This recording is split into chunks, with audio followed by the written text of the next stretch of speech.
We all have to, as clinicians, as mental health providers, as pastors, as medical doctors, as leaders, have to up our game to be equipped to understand that the process we're engaging matters as much as the outcome. And I will say to you, one of the things I've learned, right, the process matters as much as the outcome. If we rush to that outcome, we might get the wrong thing. That's the whole thing about the 3 practices.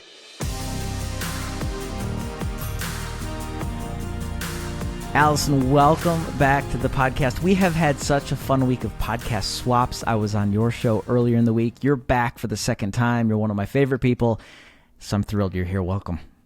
What a treat this week has been. I feel like we're building on these conversations, and I'm so grateful to be back with you.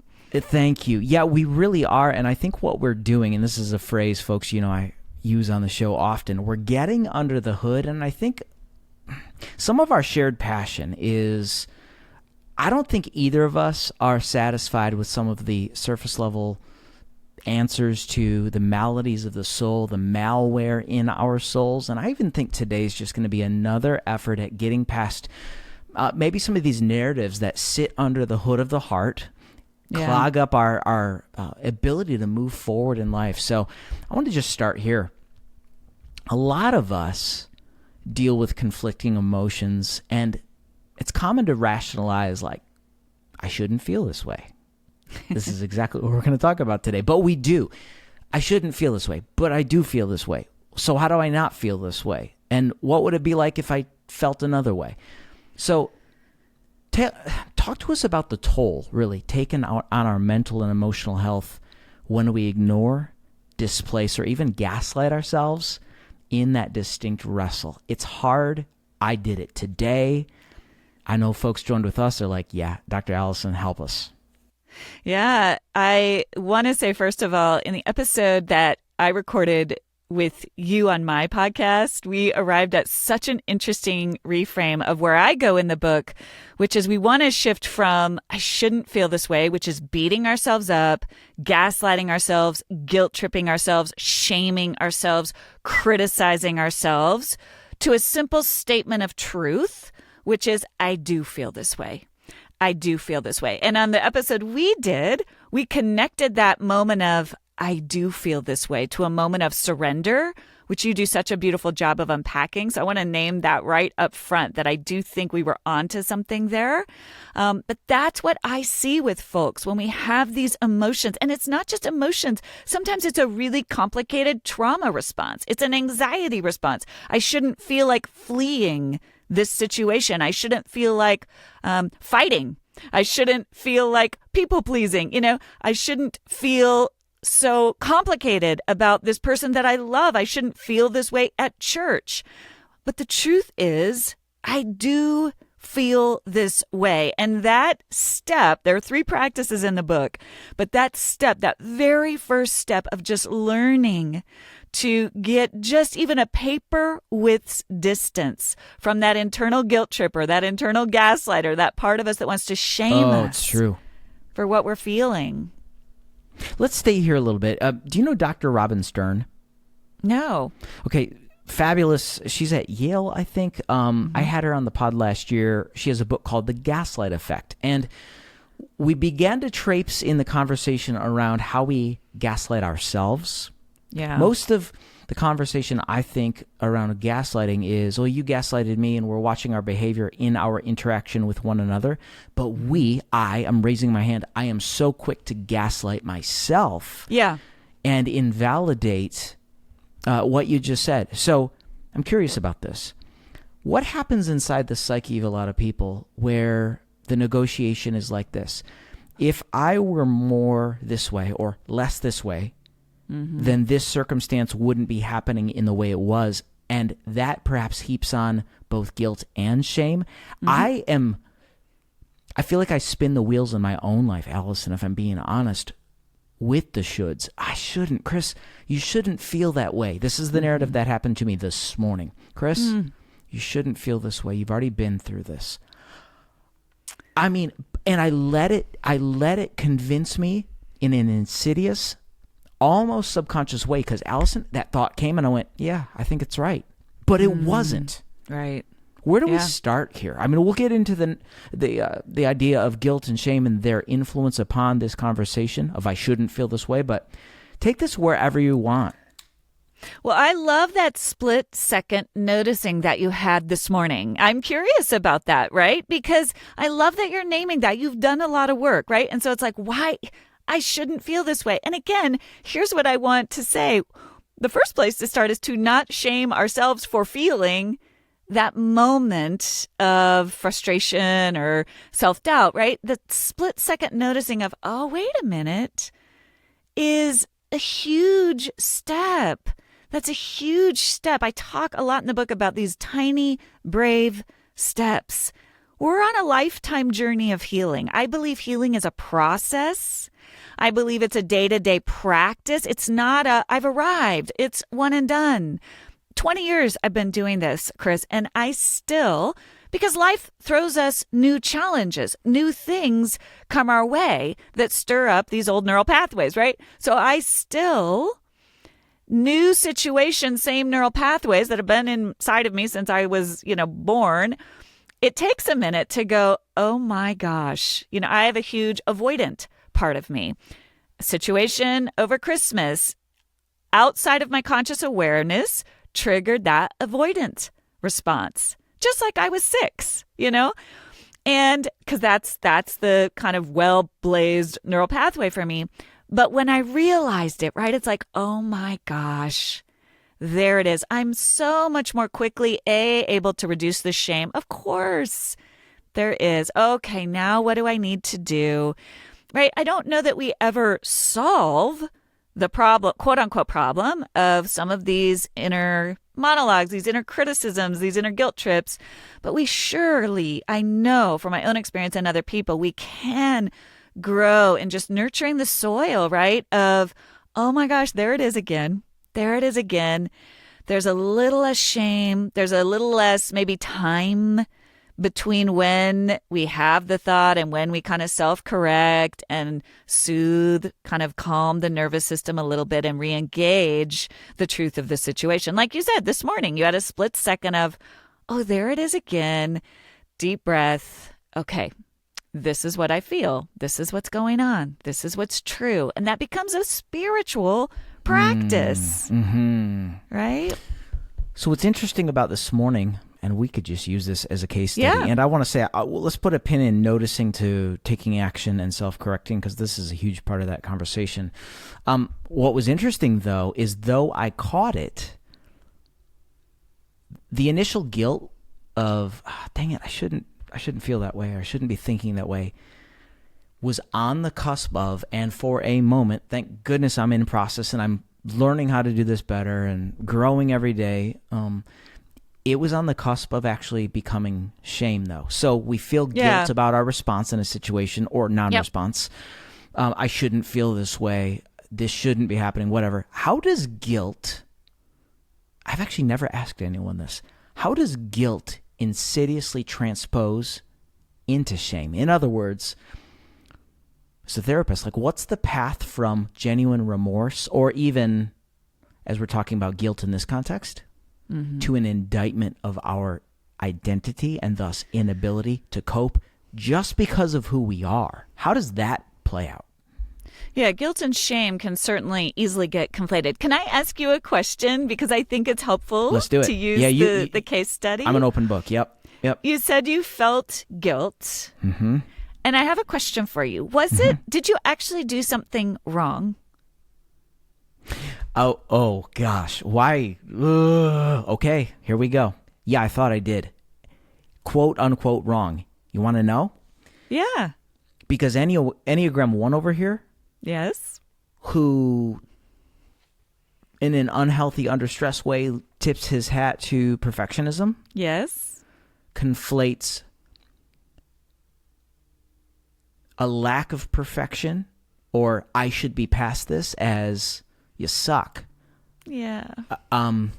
So yes, Allison, yes, I did. The mistake that I had made was I have been in therapy for 2 years working on this particular issue or whatever. That box should be checked by now, Chris. Oh my God. You didn't do something right. Did you not do the work? I mean, there's the phrase, do the work. But you say do the work to an Enneagram 1, and we're getting out our spreadsheets. You say do the work to a 7 or a 4, and they're like, okay, I'm going to go sit, solitude, I'm going to just unpack my heart in therapy. You say do the work to a person like me, and I'm like, okay, let's go. I will strategize the crap out of this. So I did think I did something wrong, Allison. Not like right here at conscious level, but I felt it. I was like, dang it, I didn't measure up again. Yeah. And then that opens the door to shame. I hear you. Yes, it does. And I want to make that connection. I have one more question for you. I think absolutely. I'm so glad you're talking about this as an Enneagram 1, right? Because that inner critic can just be, and you're naming something so powerful, Chris, that it's almost like you apply it to your own healing process. I have to do that perfectly. Yeah.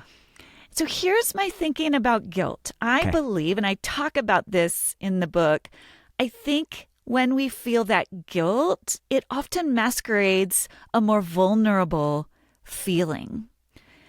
And so when I said, did you do something wrong? By an objective standard, maybe you weren't perfect.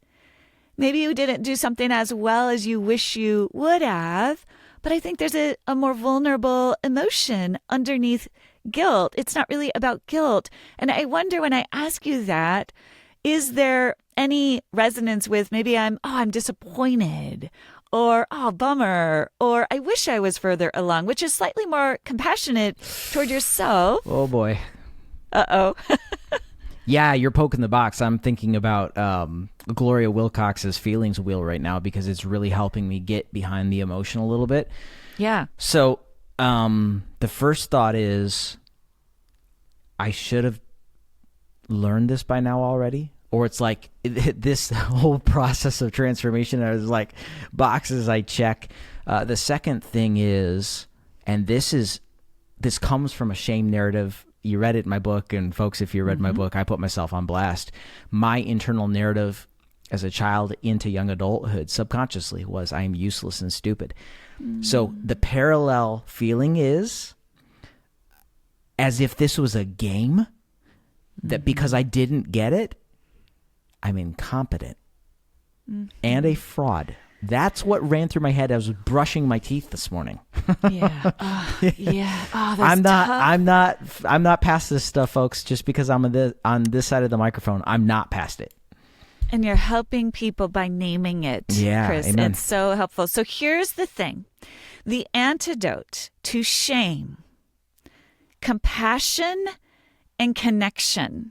And so here's the paradox with these really tough inner critics, inner guilt trippers. It's a paradox. If we shame ourselves for the shame, we add to the shame. When the part of us shows up that says, you didn't get it right again, whatever that, we actually, and this sounds so counterintuitive, but we have to meet that part of us that so wants to be perfect, that so wants to have checked the box with compassion. I get it. You wanted me to be past this. It's okay, right? My point is that when you feel what stops guilt from becoming shame is when we feel that inner twinge of, wow, why am I still not getting this right? Why am I still needing to be in process? We meet that with compassion and go, yeah, that's hard.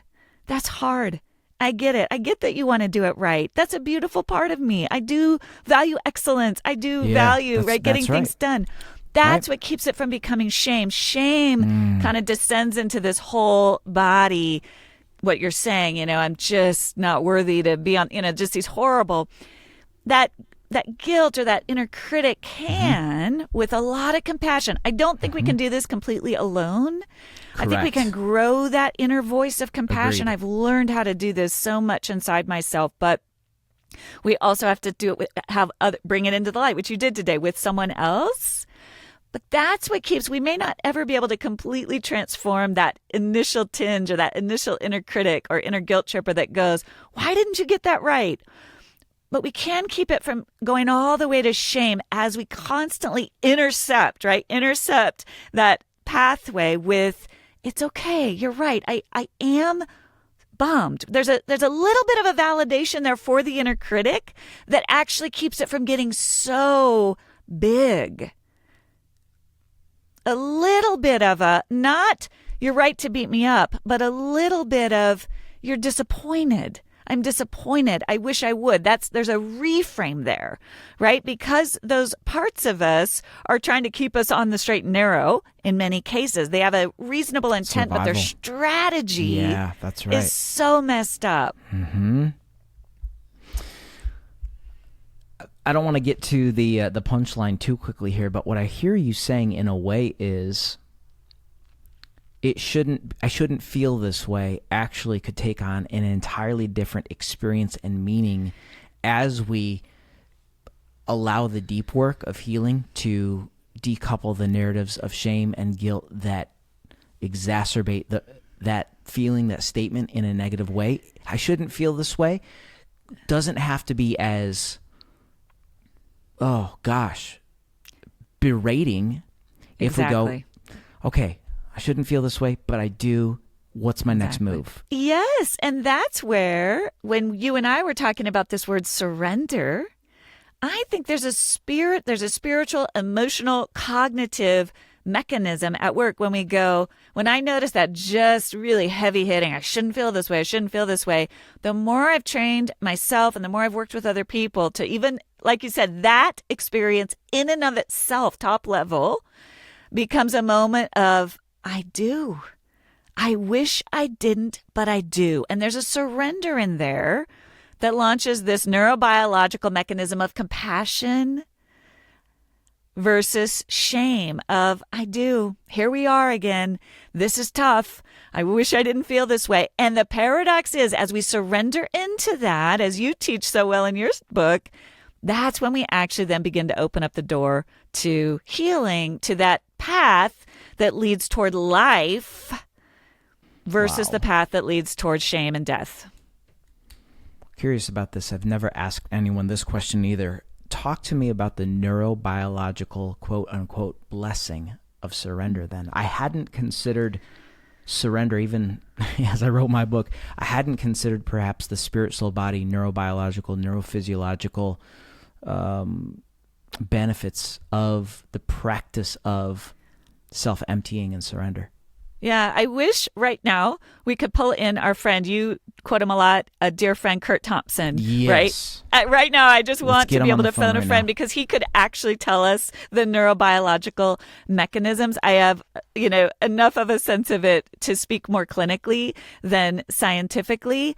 But and you talk about his work so beautifully in your book, and I have learned so much. But that whole body, what he talks about shame as a whole body, it affects the whole body, the whole nervous system, right? It's not just cognitive. It's not just grabbing the thought. It's it hijacks kind of the whole nervous system. And so the counterbalancing weight that has to be introduced is that whole body compassion, which is a deep breath. If you think about a breath, right, the breath moves our nervous system back into rest and digest, out of activation, back into rest and digest. It reduces the cortisol levels. It reduces the adrenaline. That breath is such a vivid, tangible evidence of surrender. I'm sinking into the reality of what is. Our nervous system calms, the cortisol drops. There's something that's hard.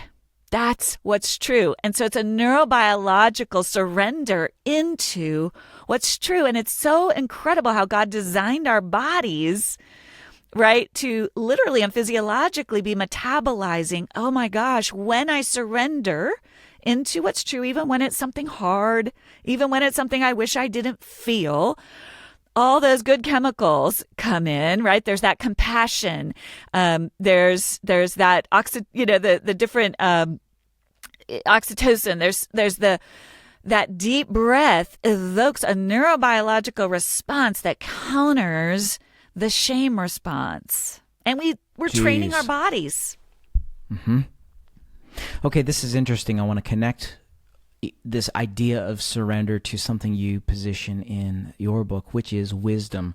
I'd like to suggest that surrender then positions us for wisdom. And now, folks, lean into this, because knowledge as a fact is different from wisdom that is applied and embodied and lived out through our lives. Surrender, I think, is a key catalyst to positioning us for wisdom. Now, you wrote this in your book, quote, "It's hard to sift through the complicated mix of doubts, fears, and real questions long enough and honestly enough to discover threads of real wisdom." This is actually bigger than we realize, Allison, Yes. because what I hear you saying in that statement is, in the midst of chaos, in the midst of I shouldn't feel this way, there is a treasure trove of wisdom available if. So the question begs, where is the wisdom found? How do we discover it? And what is the wisdom we need in those moments of that complicated mix of navigating through the soup of guilt, shame, doubt, fear, all that? Yeah. I mean, here's the thing about wisdom. We can't get wisdom if we bypass elements of the truth.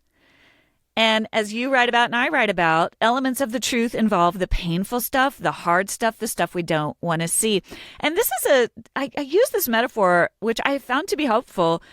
It just happens to me all the time, and maybe it's more of, as a woman, I'll have like a necklace, right? And it gets a knot in it. And that tiny little knot, right? It shows up, it doesn't look good, and it's hard to untangle, to tease out. And if you think about it, in order to untangle that knot, maybe it's a string, a knot in a rope, you have to really slow yourself down and pay very, very close attention to the detail. You have to kind of pull at all the threads, right? And as you pull at all the threads, and it's you can't take a hammer to it, you can't bypass it. You have to kind of really attune to the delicacy of the different threads, right? As those threads loosen up, it's just that best feeling. You start to go, oh my gosh, threads are loosening, but you got to stay with it. And as you stay with it, that knot untangles and you get this clear, beautiful path, right? This clear, clean, clear chain or string. And that is what we're trying to do in our souls. There's a knot, right? A jumbled up knot.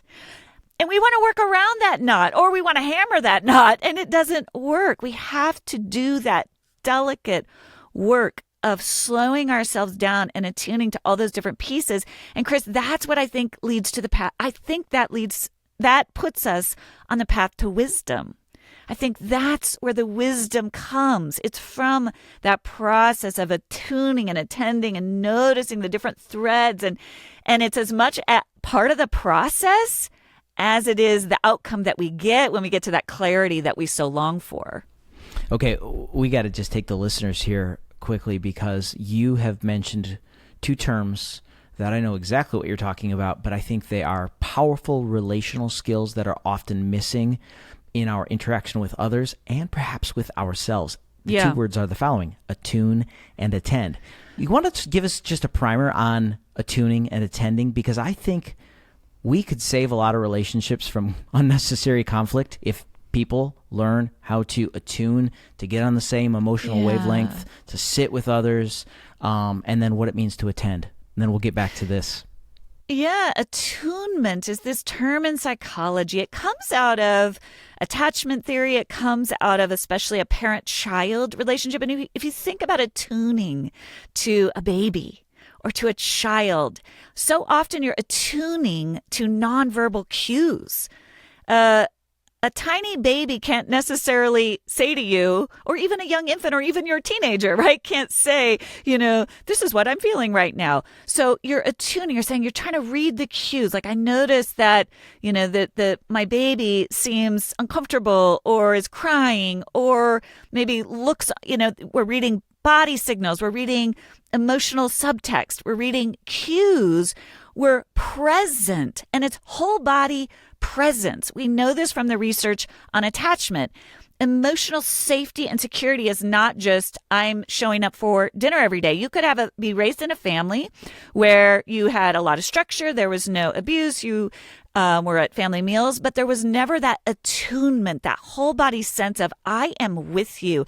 My whole body is oriented. I might not be saying anything, but I'm trying to pick up cues, Chris. I'm trying to read you. How are you feeling? What's going on? And a lot of that is even unspoken. it's definitely intertwined with empathy, but it's even deeper than that. It's sort of my whole nervous system, again, my whole body is trying to, and as parents, we do this with our kids. We attune to them, and that's what creates that safety. That's what God does to us. God is just with us. There's that sense of withness. He's with us, kind of letting us. He wants us to bring to him everything. And the way that we are able to feel safe to do that is we feel that sense of belovedness, of safety, right? That's attunement at its ideal. And so as we can learn how to do this for ourselves, especially if we didn't get it in our families of origin. We can learn how to attune to our own signals. Gosh, I wondered, that's so interesting. I have a whole chapter in the book on numbing. This was a big one for me, learning to attune to the signals my body is sending me. So instead of reaching for whatever the salt fix is, what does my body actually need? And just kind of noticing that and then tending to that. So attuning is the noticing and the awareness. And then the attending is the actual, what do I do here? What is needed here? And so that's what we're trying to do for ourselves, for our emotions, for our bodies. I think as Christians, those are the two that are the hardest for us, right? The emotions and the body. Yeah, why? I think it comes from, honestly, it's part of Western culture to begin with. Logic, rationality. Yeah, the Greek influence. Yeah. Yeah. And then we, as Christians, kind of overcompensate it with bringing in the spiritual, which, of course, we're spiritual beings and we want to understand the spiritual component of things. But honestly, in psychology, I was researching this for I Shouldn't Feel This Way. There's not a lot of study on emotions in secular psychology until the 70s and 80s. So most of us, even in the best of families, weren't necessarily, if you were raised in the 70s, 80s, 90s, even early 2000s, we didn't understand this concept of emotional attunement, that emotions are sort of there for a reason. We need to be able to talk about them. So at its best, we're all just operating at a deficit of training. And so we're kind of trying to catch up to that. And then I think the culture can overcorrect, right? And then same with the body. These are two areas that we're catching up to. But we can also learn to do this for each other, to attune better to each other instead of fixing each other like that knot on the necklace. We don't have to fix it. That doesn't always help it. We can just be present to each other in what we're experiencing. That's really good. So let me back up into I shouldn't feel this way. Do you think I shouldn't feel this way is more attached to guilt than shame, or vice versa? What's your take? Yeah, I think the three biggies are shame, guilt, and inner criticism. I think gaslighting is a byproduct of, my feeling about gaslighting is it's a byproduct of shame and deception. No wonder I'm in therapy so much. Yeah, it's a pretty shameful form. It's a shaming form of manipulation. So the big three, I would say, are shame, guilt, and inner criticism. And they take they're different permutations, but I shouldn't tends to be kind of the way that shouldn't is that shaming, guilt tripping, criticizing voice. It takes different connotations in different people. And we, any ones, don't have the inner committee like a 6. We've got that one who's right here going, if you did this better, you would be loved. You wouldn't be rejected. You wouldn't suck. You wouldn't. And it's just, so for you to say those three, I'm going, thank the Lord for a community, as Kurt says, a confessional community, a therapist, a great pastor, a great local church. All these things are so important. Where I'm curious about this, though, Allison, is that in your new book, you said basically that each guilt message has a grain of truth to them. Say more about that. This is powerful. I think that's what's so hard. And because these half-truths, right? I almost called the book Half-Truths. And I was talked out of it. But to me, there's this little bit of a half-truth. Like, well, I guess I shouldn't feel, maybe I really shouldn't feel this blank, whatever it is. There might be a little grain of truth in that, only in the sense of, obviously, I'd rather feel healthy and whole and confident and free and loving and kind, and that's what makes them so hard, right? I think that, and especially if you bring in an overlay of some of definitely our Christian messaging, but our genuine desire to be a certain kind of person, right? It kind of, and I think that's the enemy of our soul. I think the enemy of our soul knows how to take areas of our lives where we have a genuine longing to be, I think of the Enneagram 1s, to be good. That's a beautiful quality, the goodness of the Enneagram 1. And the enemy of our soul twists that into you'll never be good enough, as opposed to I would love to be good. For me, as an Enneagram 3, there's this incredible value of excellence. I'm a 3-wing 2, and it's taken me years to go, do not steal from me, enemy of my soul, a very genuine love of excellence, because that is beautiful and good. And so the half-truth, for me, the guilt-tripping half-truth, comes at that also, what is also a better part of me, a wonderful part of me. And my suspicion is it's the same for you, right? That goodness that is so beautiful is where the enemy comes at you with little half-truths that feel somewhat like you can almost be like, yeah, I didn't do it perfectly in that moment. That's true. Yeah, which is what makes the deception and the lie so insidious, because every good lie has a measure of truth to it. We saw it in the garden when the serpent, in his interaction with Eve, did God really say, wait a minute, And every good lie has a measure of truth to it, which I think for me is the reason why the renewing of the mind, conversations like this, being active in my confessional community is so important, because if I don't, I get stuck in rumination. Yes. I want to go there, talking about rumination and the loops of rumination. You talked about this in your book a bit as well. I shouldn't feel this way. And then we have this laundry list of inciting reasons why we should. Mm-hmm. And then for a person like me, because perfectionism and insecurity lights up like a Christmas tree when rumination is there. Talk to us about the tenets of rumination and what you talk to clients about needing to do to break the cycle of rumination to move toward wholeness. Yeah.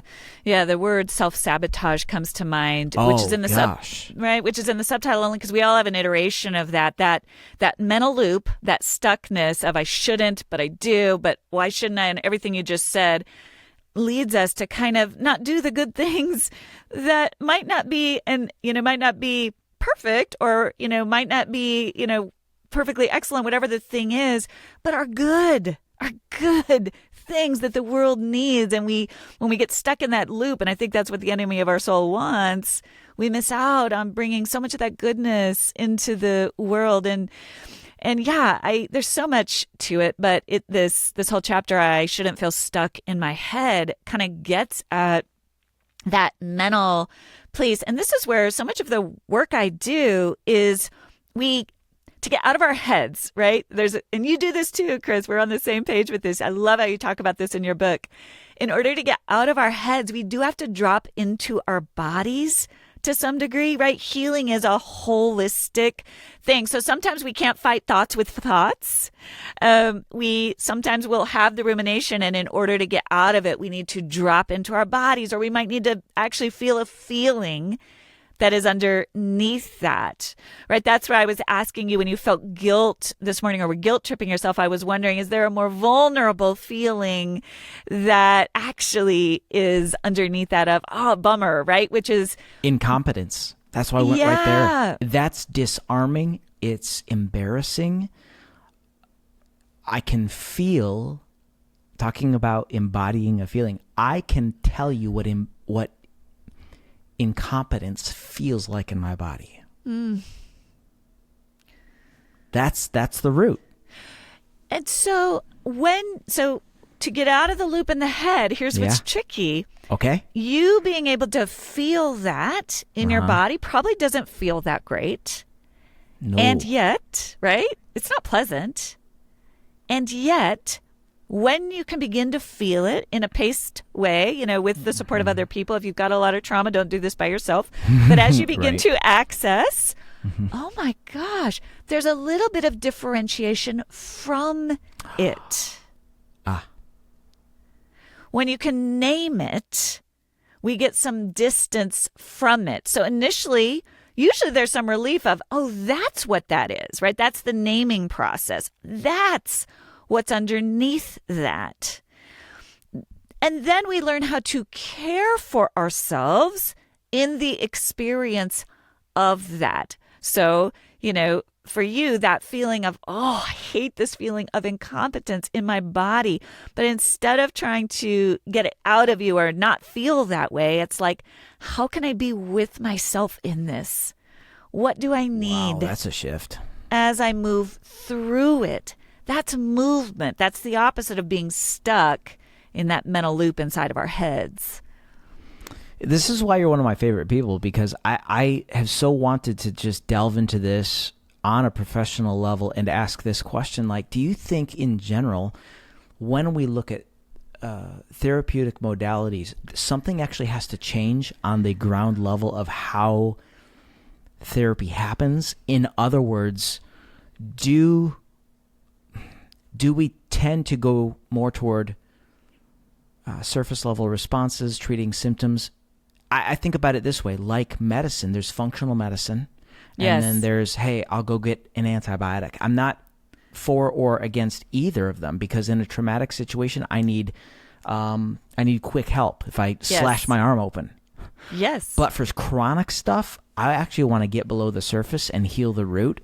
Do you think the way therapy happens in 2024 and beyond, do you think we all are waking up to the need for more embodied modalities where we're talking about spirit, soul, body in our approaches? Like DSM coding's just not going to get the job done in the long term. What do you think? It's just a random question. 100%. I think it's true in medicine. I think it's true in mental health. I think it's true in our religious institutions.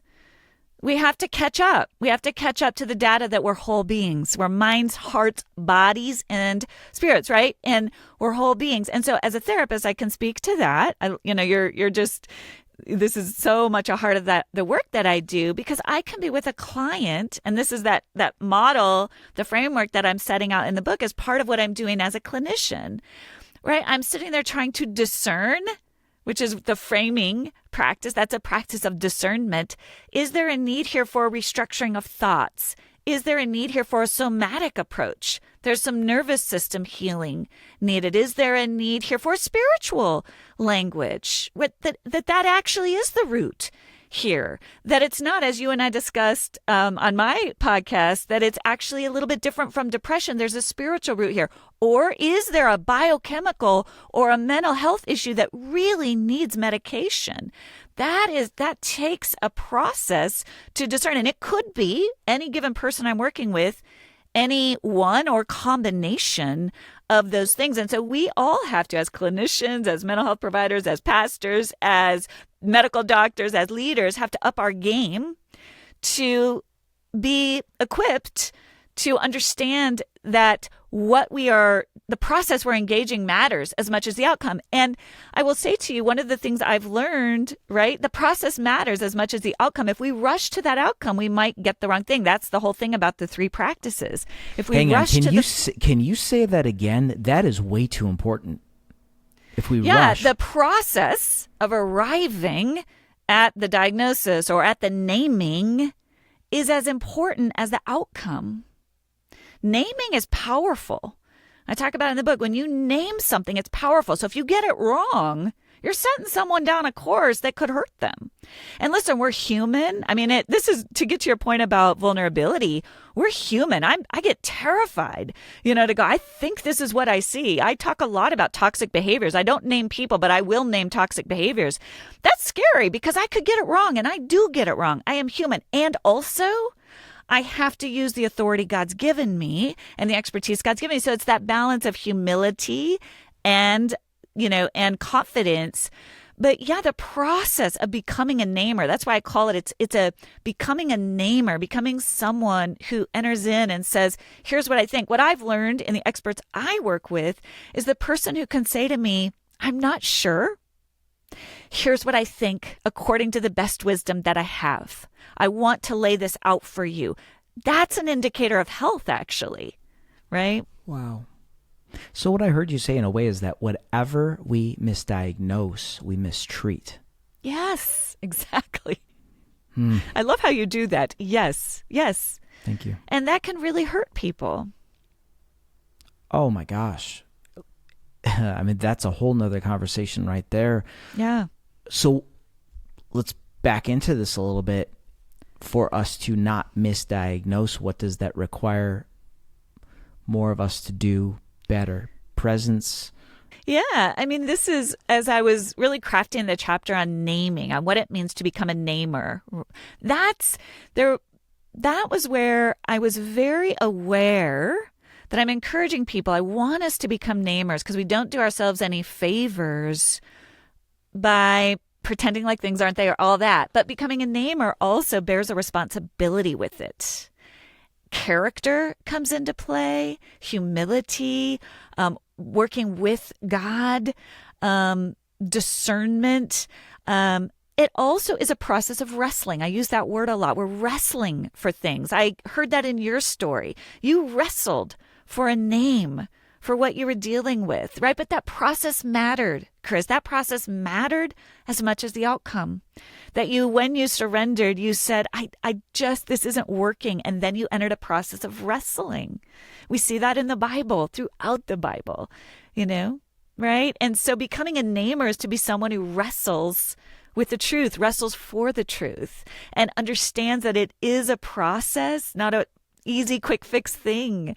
And some of it is hard.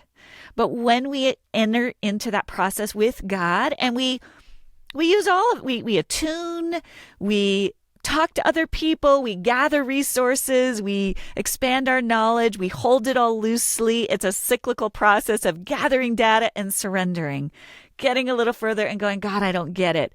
God honors that. I've seen it time and again.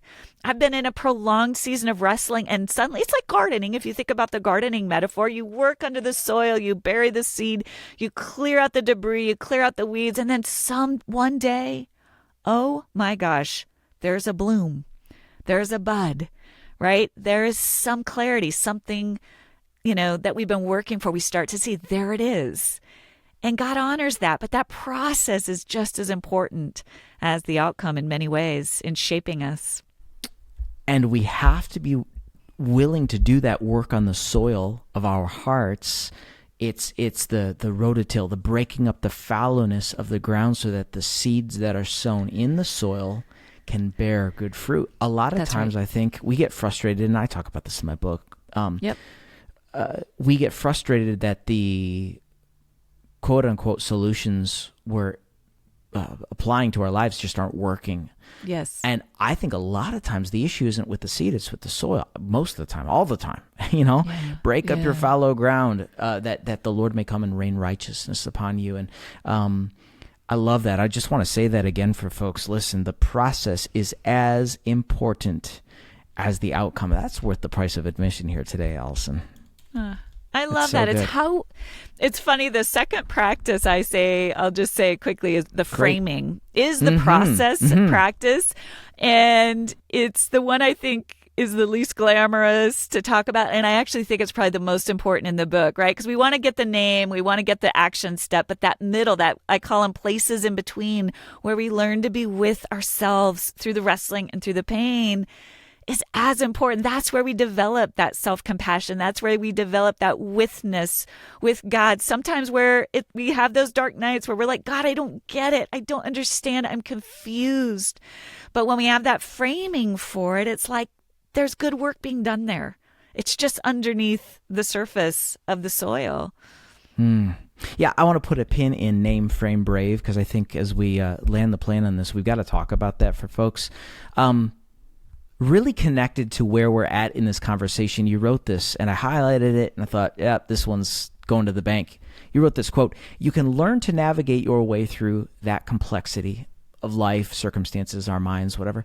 Or you can operate your mind as if it were a self-driving car. You can sit back and ignore it, letting it drive.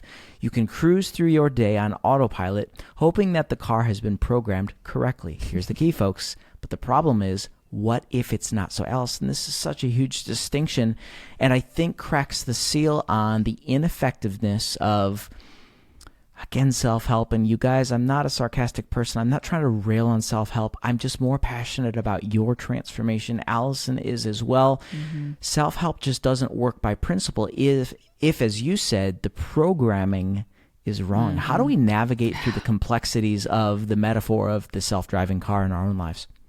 Yeah, I mean, this is again that process thing. And you're right. Self-help, it's like wants to just get us right to the outcome, but paradoxically, as is the way that God designed us, often the road, the path to the outcome that we want is through changing the process, changing the mechanisms, changing the wiring, changing the ways that which can feel worse before it feels better. And so it's stopping long enough. I use the metaphor of the crossroads, right? We're confused, we're scared, there's a million different directions.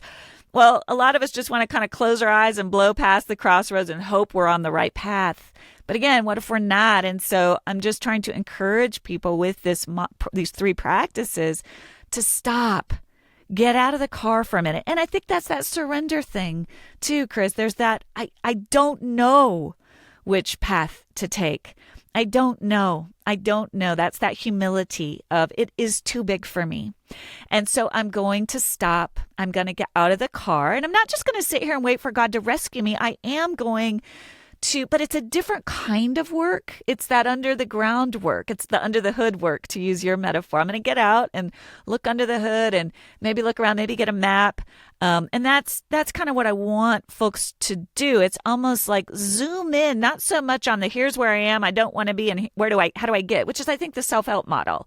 5 steps to get here. It's like, actually, I mean, I want you to get to those places. That's not all bad, but instead, we've got to stop and go deeper into ourselves and our understanding and our attunement and our presence. And sometimes I'll say to people, I think the work of transformation, to use your word, it's a slower way to get to where you actually want to be faster. Say more about that. I've not thought about that in that way. What do you mean? It's because what we really want at the root, whatever the self-help gospel is, we're wanting peace, or we're wanting great relationships, or we're wanting to shine. We're wanting to use our gifts. Success might be, those are not bad things. We might really want those things, but the way to get there, if we slow ourselves down and do this internal work of growing this soil, growing this way of being with ourselves that is full of compassion, that is full of Holy Spirit-led discernment, that is full of being in the process, that is taking the time to untangle the knots. And it might feel like it's taking 3 years out of our lives that we really don't have to take. But man, I tell you what, at the end of that process, however long it is, you're not only going to find yourself more on the path toward what you really want, you're not going to hit all those old potholes and dumps, landmines that throw you right back to the beginning like a game of chutes and ladders, right? You're like, oh, here I am. Oh my gosh. And I actually know how to be here. The last chapter of the book is this metaphor of riding a bike. Suddenly I'm riding the bike. I get it. I can do it. I know how to steer the bike now. And so that's what I mean by we're going to get there. It might feel slower, but when we do get finally to that sense of clarity, we know how to keep on that path. Right? We know how to avoid those landmines and those obstacles. We've done the work. Yeah, we've done the work. Okay, so we've talked about naming. Give us a flyover of frame and a brave. What's that about? Yeah, framing is that place in between. In religious studies, we have this term liminality, liminal places. Right? If we think about these places in between where a lot of the work gets done, but it's also the places that we don't often like. We've named something, and I give examples. There's big and little places in between. So if you look at the Bible, When the Israelites were brought out of slavery, they wandered in the wilderness. There was a place in between where they moved from being enslaved, people who were enslaved, to the promised land. And they learned a very unique, it wasn't a great, they didn't like being there, but there was incredible skills that they learned during that season. If you think about, a classic, sort of traditional example, you think about engagement, right? You get engaged to be married. You're leaving a single life behind, but you're not yet married. There's a liminality to that where you prepare. What does that mean to go from being a single person to go to being a married person? We've lost these places in our current culture. There's a transition there. We've left something behind. We're becoming something new in our own healing as we change. There's a transition that occurs. We've left an identity behind. We're not quite sure who the new person is going to be, but that place in between honors that transition where it feels a little clunky. We're not sure yet. And I tell a story from my own life where I had to name some anxiety in my life. And I finally named it. I was like, oh my goodness, I didn't yet know who I was going to become in light of that new understanding. And so there was this place that I had to set up for myself, a place of sort of disorientation, of uncertainty. And I want to normalize that for people. This is actually normal. We've lost a lot of it in our modern culture. And then you get to the step of braving, which is where you start to see it more clearly and you start to take the actions in your life that reflect this new person you've become. But that framing really is crucial. I want to say to someone, and I know this is probably going to sound super preachy and whatever, but I think we need to learn how to embrace our Emmaus road, that liminal space, because we read scripture and, oh my gosh, I preached at the end of December a message similar to what you were saying. And in my message, I was talking about the tension of transition, where we read a scripture like in Isaiah 43. He says, behold, I do a new thing. Now it springs forth. And he asks this question, do you not perceive it? And so many of us are out of the old. Even if we didn't want to go out of the old, we're not yet totally into the new. And we think in a dichotomy almost, like old and new, but we often and unintentionally, what I hear you saying is we overlook the Emmaus, the Emmaus road, the liminal, and that is actually, that is as important as leaving the old, as entering the new. And maybe here's a decent question. How do we steward the liminal, the Emmaus road well? How do we do that well, Allison? I think the first thing I'm hoping to offer folks is a name for it. Oh, this is a season of being betwixt and between, and it's uncomfortable, and that's okay. And again, that's okay. It's okay not to feel clear. If you think about, I'm a big hiker. We're always in the mountains, and it's like it's that part of the path where there's a big, dark, scary forest around you, and there's a path.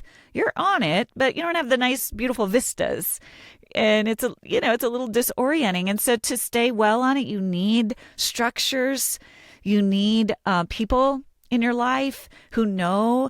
You need to give yourself a lot of compassion and not a lot of expectation. You might need to slow things down. You might need to take things off your plate in your work or in your, as best you can to give yourself space.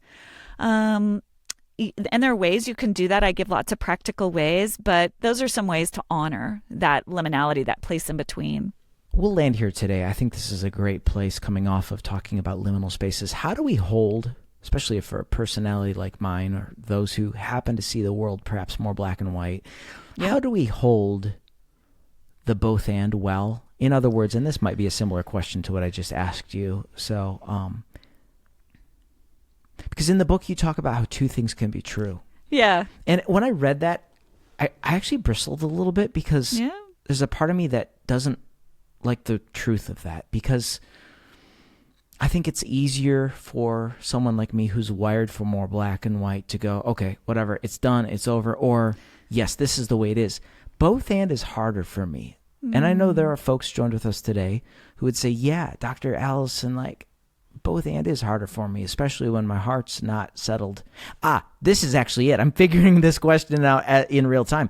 It's because my heart is still there, and it's there. How do I give my heart space for both and? Yeah. I love that you named that. I just love the honesty in that. Yeah, it's super hard. Yeah. And I love that because it's a reminder that also we have different giftings, right? And I think I say in the book, I kind of love the naming and framing. And for me, sometimes it's harder to get to the braving. And for other folks, there is a way in which, just give me the diagnosis and tell me what to do. I don't want to really take this time to kind of really spend a lot of time processing how to really apply that wisely. There's different. First of all, I want to say I think there are different types, and that's really legitimate of people. I think we all have to do all of these a little bit.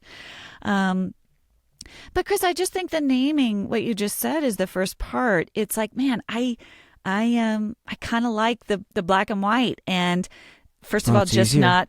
Yeah, and so that's the first thing, is just to kind of honor that, talk to God about that. But also you're building up. I think the reframe is you're trying to build up those internal resilience muscles, right? The core strength versus the big biceps. The place in between is where we have to develop the core strength of the daily, right?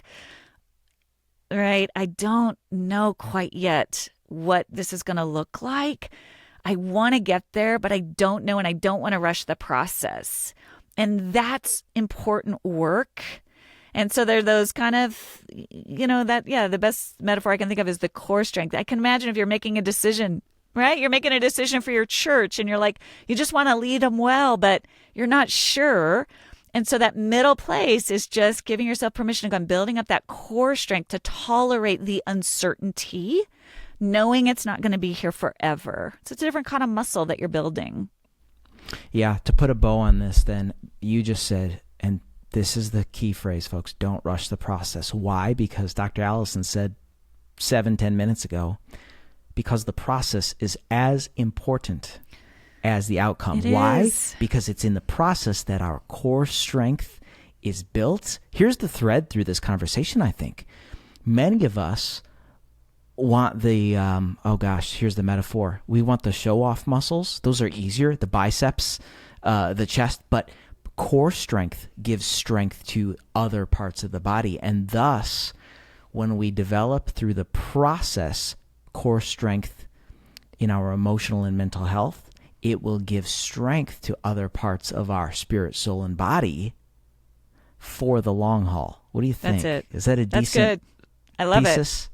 Yeah, it's the thread that kind of ties everything together. Don't rush the Yeah, process. I love that. I love that. It's great. Okay. Don't rush the process. I shouldn't feel this way. When you feel like I shouldn't feel this way, don't rush the process. Sit, name, frame, brave. What do you think? I love it. I Cool. love it. We're whole beings, and it's Amen. all part of Amen. this healing work that we're That's part right. of while we're on this earth. You're one of my favorite people. I love the fact, and I think we've just got some cool energy here today because this is the second time we've talked this week, one for your show, now for my show, and I'm just so thankful for you. You are just a wise sage, and getting the opportunity to spend another hour together this week is just really a treat. So I thank you. Folks, listen, I Shouldn't Feel This Way is Dr. Alison Cook's brand new book. You might have been wondering, y'all, we're not related. I know. We are not related, but it's just kind of cool how our paths have crossed. Yes. Stay with me, guys. After I wrap up here with Dr. Allison here in a second, I want to give a copy of her new book away to one of you. So stay with me. I'm going to tell you how to do that. But anything else today, Allison? Thank you for another just remarkable conversation. I love our time together, and I'm grateful for your wisdom. I really honor it. Oh, I love talking to you, and I do. I feel like we're just we're just in it together, trying to figure it all out. Totally, and totally. It's so rich. I get a lot out of these conversations, and I'm super grateful for you. Thank you. Well, if you all walk into Barnes & Noble, you're going to find my book and her book side by side. Exactly. It's me, it's Dr. Allison Cook, and it's John Mark Comer, because our names just line up that way in the Christian section. So, Well, listen, before I let you go, tell folks how to track with you online. I really want folks, again, to get a copy of this book, but then to track with you online. Yeah, and listen to your podcast. Oh, my gosh. Yeah, drallisoncook.com is my website. It's my handle everywhere. And please listen to the Best of You podcast. My episode with you, Chris, is amazing.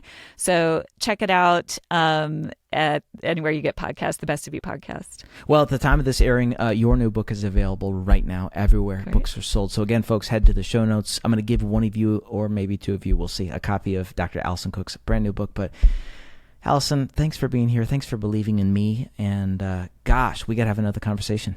I know. We got to keep writing. So good. Yeah, that's right. Thank you. Talk to you soon. Thanks. All righty, you too.